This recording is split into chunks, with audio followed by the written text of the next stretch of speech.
ABS-CBN News.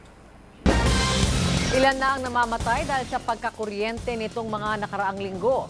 Kabilang na ang 9 na taong gulang na batang babae na nakuryente habang naliligo sa ulan sa lalawigan ng Abra nitong Martes. Nagpaalala naman ang ilang ahensya at kumpanya sa publiko na doblehin ang pag-iingat lalo't inaasahan na ang mga pagbaha kasabay ng pagsisimula ng tag-ulan. Nagpapatrol, Johnson Manabat. 5 taon nang nangungupahan sa Barangay Tatalon sa Araneta Avenue, Quezon City, ang pamilya ni Joanna May.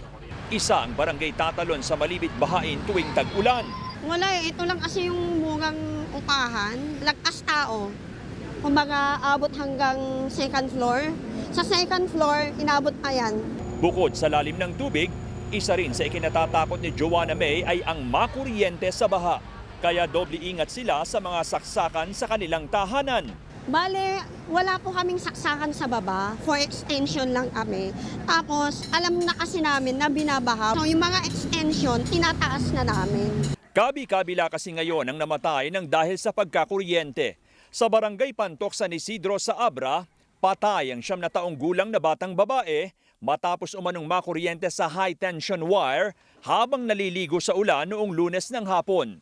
Bigla na lang umanong naputol at bumagsak sa lupa ang kable ng kuryente at tumama ito sa paanan ng biktima. Matagal na po nila sinasabi yung why na yun pero hindi po nila tinutugunan. Marami na po nagre-reklamo tapos kung kailan meron nang nawalang buhay sa kanila inayos. Nagpaabot na ng pakikiramay ang Abra Electric Cooperative sa pamilya ng biktima. Pero itinanggi ng pamunuan na matagal nang may report sa kanila tungkol sa problema sa kable ng kuryente.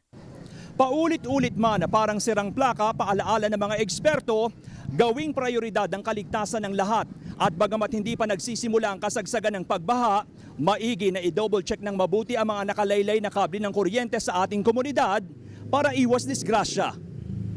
Ang pamunuan ng Meralco, nagpaalaala kung anong tamang gawin kapag bumaha para iwas disgrasya. Unang-una, pag binaha na kayo, i-off nyo na yung main switch. Tapos yung mga extension cords, wag natin hayaan na abutin ng tubig baha. I-safety na natin. No?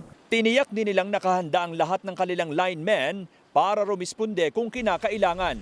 Bukas ang hotlines at social media pages ng Meralco para tumanggap ng report sa aberya sa supply ng kuryente o mga sumbong. Sabi naman ng Metropolitan Manila Development Authority o MMDA, handa